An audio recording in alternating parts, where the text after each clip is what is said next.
Round 69, we're going to join color A with a slip stitch and then chain 3 in any of these chain 2 spaces. Double crochet in the same stitch. And we're working similar to last round for these 3 rounds. We'll double crochet in each of the next 9 stitches.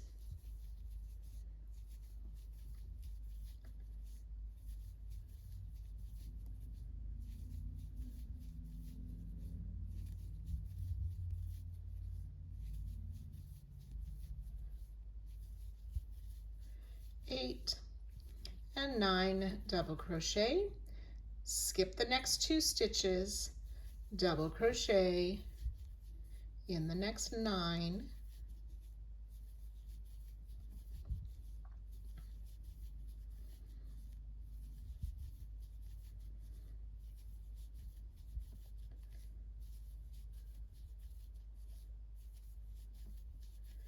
eight and 9.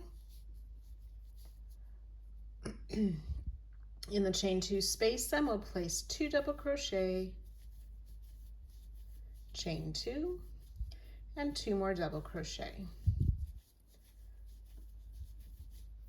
So you'll work that all the way around the same way we did last part.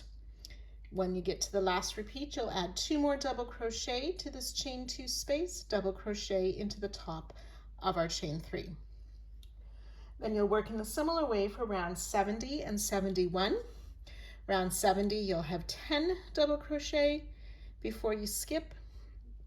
On round 71, you'll have 11 double crochet before you skip, remembering at the end of each round to add those extra 2 double crochet in our starting space, join to the starting chain with a double crochet. So you can go ahead and work these 3 rounds, and I'll meet you back here after that.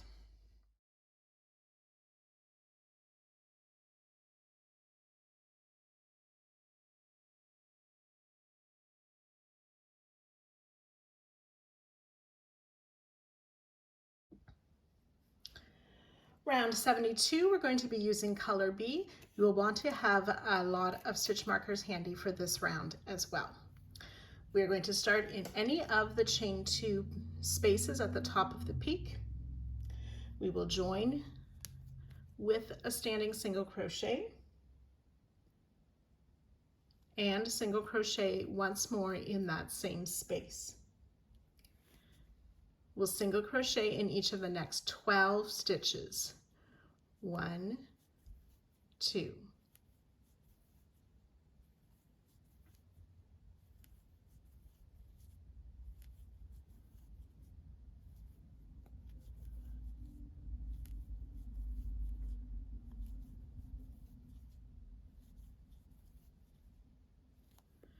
$11 and $12. We're going to be skipping this next stitch, but before we reach the next part, let's take a look at the pattern. So we have just worked in the chain 2 space and those first 12 single crochet. We're going to skip this next stitch. Then what we're going to be doing is slip stitching very loosely, or you can think of them as long slip stitches, but we're going to be slip stitching down all of these rows into the top of the half double crochet down there, and I'll show you that more clearly as we do it. Okay, but I think this diagram shows it really well what we're going to be working now. So you can see I've worked most of my slip stitches down around the blanket. To show you more clearly, what I want to do is I'm going to put stitch markers in. You don't necessarily need to do this stitch unless you're having a hard time making sure you get all of the spaces. So I'm going to start with our last slip stitch is down in this half double crochet, and I'm working mine into that back loop, the same place where we have a stitch. So I'm just going to mark that stitch. So that's the 7th slip stitch, and then it's just each of these chain 2 spaces working our way up.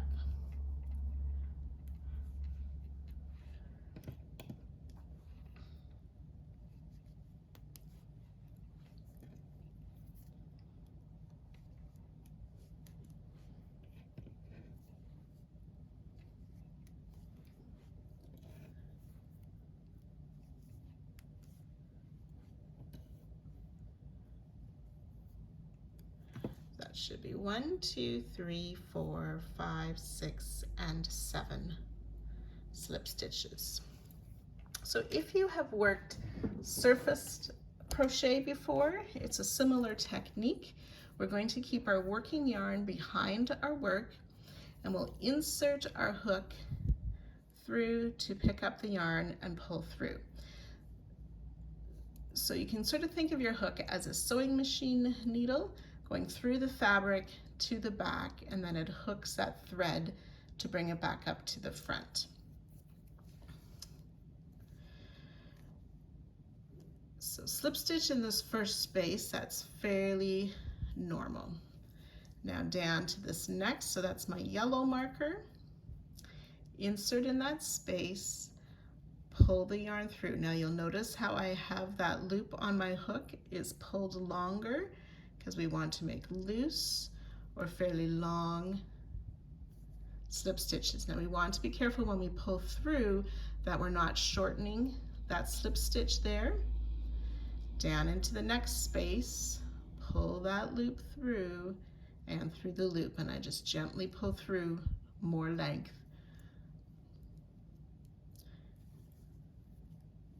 Oops. So that's 4 slip stitches.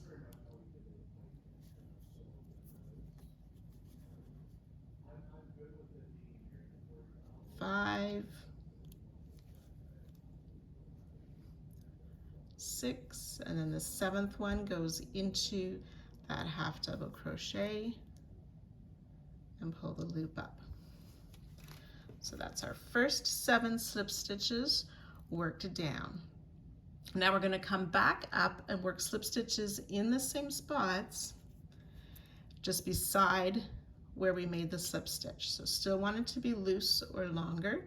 Now I'm coming into that first where my blue marker is, but on this side of my previous slip stitches. I have to find my yarn. There we go. Hook the yarn through and pull that a little bit looser. So this first one you may need to try it 2 or 3 times before you get sort of the smooth rhythm of these longer or loose slip stitches. We don't want it to pull, so when I lay my work down, it's laying nice and flat. There's no pulling. If the stitches are too short, it'll sort of gather this, and we don't want that to happen. So then after this 7th slip stitch, we're going to remove the loop from the hook. We want to insert our hook in the top of that last single crochet we made, pull the loop through. And then we want to make sure that that loop is no longer really loose or long, so I just tighten that up, skip the next double crochet, single crochet in the next 12.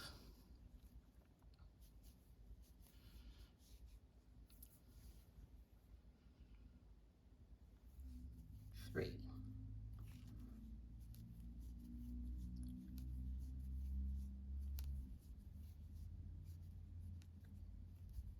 Oops.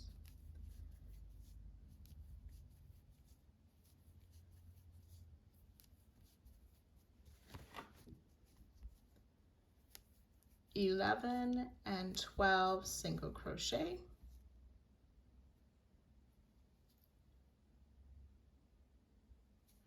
In this space, we'll place 3 single crochet. 1, 2, and 3. Now this is where we want our stitch markers. In that group of 3 single crochet, we want to place a stitch marker in the second or the middle single crochet of that group of 3. So I'm going to go back and place a stitch marker in my starting single crochet, and you'll see once we finish the round that that will be the center stitch for that space as well. So 3 single crochet in the chain 2 space, putting a stitch marker in the second. I'll work the repeat once more with you. So single crochet in these next 12 stitches.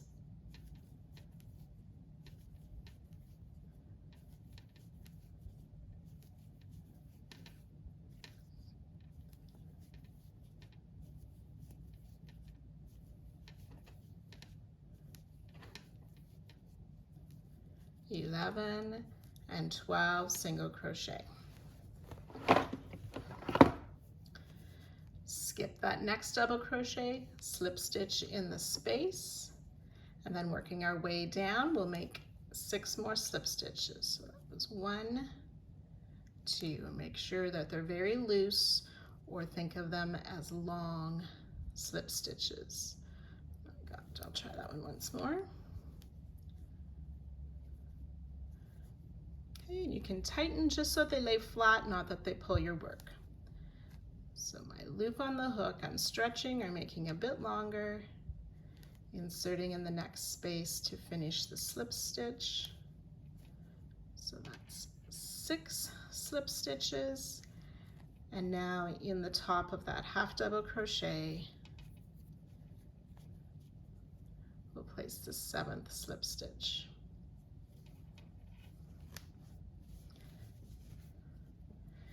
Okay, and if you need to turn your work a bit to work back up, we'll just slip stitch back beside those slip stitches we made in each of the spaces, keeping that working yarn behind, pulling to the front loosely. Remove the hook from the loop, insert in the last single crochet, put the loop back on the hook and pull through. Skip the next stitch, single crochet in 12. Now I was so used to being loose there, I want to tighten up that loop there so it's not stretched so much.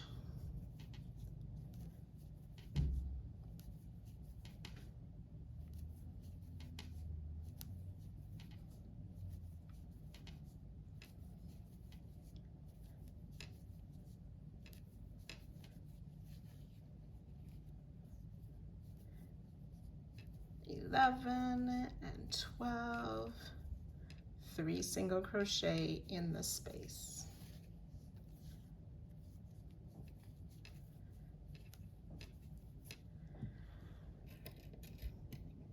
Placing a stitch marker in that second or the middle of the group of 3. Okay, and I would stop after every one of these and make sure that your slip stitches aren't pulling. I have one that's pulling a little bit tight down here. I'm going to pull this out and redo that. You want to make sure that they lay flat.